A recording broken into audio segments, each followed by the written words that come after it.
Email আছে, সেখান থেকে আমরা কয়েকটা গুরুত্বপূর্ণ ইমেল আপনার সামনে আমি এখন চেষ্টা করব উপস্থাপন করার জন্য। সুফি রাজা ভাই নামে এক ভাই স্পেন থেকে তিনি ইমেল করেছেন। আসসালামু আলাইকুম শেখ, আমাদের একটা বিড়াল আছে, কিন্তু বিড়ালটার কিছু হলেই ভেটেরিনারি নিতে হয় আর অনেক এক্সপেন্সিভ।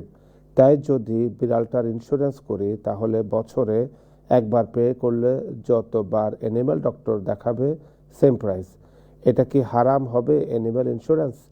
উনি আরেকটা প্রশ্ন করেছেন, কেউ অনেক বেশি অসুস্থ, তাই আল্লাহর কাছে কি এইটা বলা ঠিক, হে আল্লাহ তুমি তারে এই কষ্ট থেকে মুক্তি দাও, প্লিজ জানাবেন, জাযাকাল্লাহ।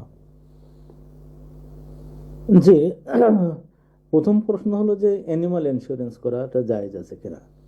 এই জন্য যে মানে ইউরোপিয়ান ল হলো কেউ কোনো পেট রাখলে তার চিকিৎসা তাকে বহন করতে হবে। চিকিৎসা না করলে যদি পেটটা বিনা চিকিৎসায় মারা যায় তাহলে তার উপরে অ্যাকশন আছে। তো এখানে বিষয় হলো যে পেট রাখাটা দরকার কিনা, পেট রাখাটা দরকার কিনা।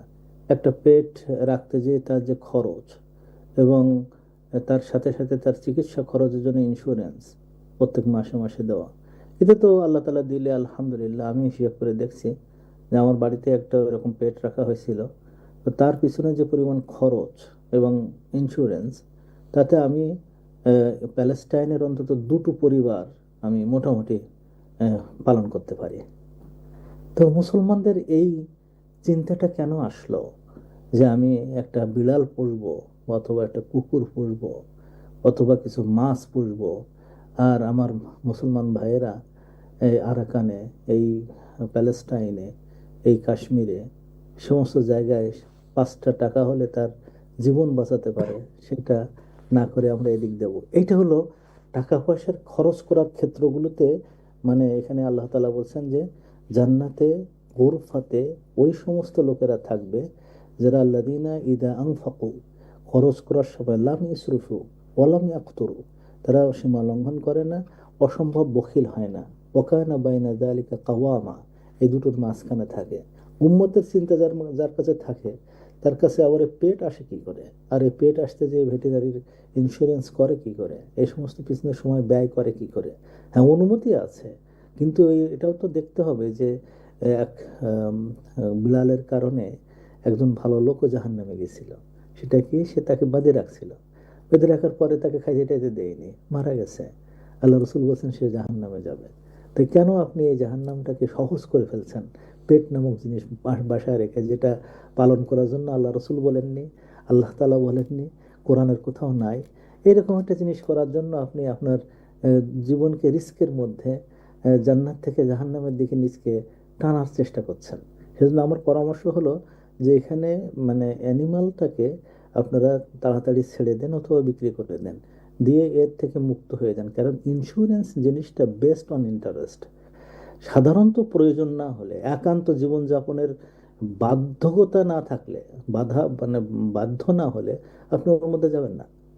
ইন্স্যুরেন্সটা আসে তো ইন্টারেস্টের থেকে। তা আপনি একটা প্রাণীকে যেটা রাখা আপনার জন্য জরুরি না, তাকে রাখার জন্য আপনি এই মধ্যে যাবেন। আপনি লাইফ ইন্স্যুরেন্স করার দরকার কি, যেখানে লাইফের এই সুযোগ আছে। হ্যাঁ, গাড়ির জন্য ইন্স্যুরেন্স করেন কেন, এটা না হলে আপনি গাড়ি চালাতে অনুমতি নেই, তো সেখানে আপনি করেন, কিন্তু এখানে তো এটা জরুরি না।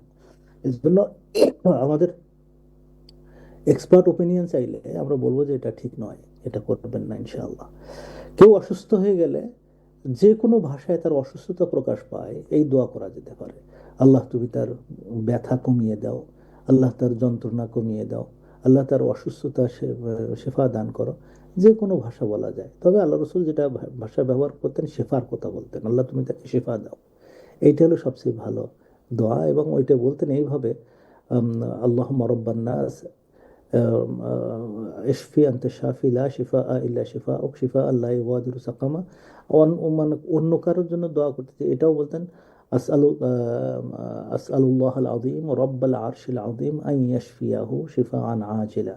এই দোয়া করতেন আল্লাহ রসুল। তো এই দোয়াগুলো যারা আল্লাহ রসুল যেসব শব্দ প্রয়োগ করে শিখাইয়েছেন, ওই শব্দগুলো বলাই সবচেয়ে বেশি ভালো। তা এছাড়াও আপনি যে কোনো কথা আপনি বলতে পারবেন ইনশাআল্লাহ। জাযাকুমুল্লাহ খাইর। জাযাকাল্লাহ ইনশাআল্লাহ। ওস্তাদ, এই যে আপনি বিড়ালের বিষয়ে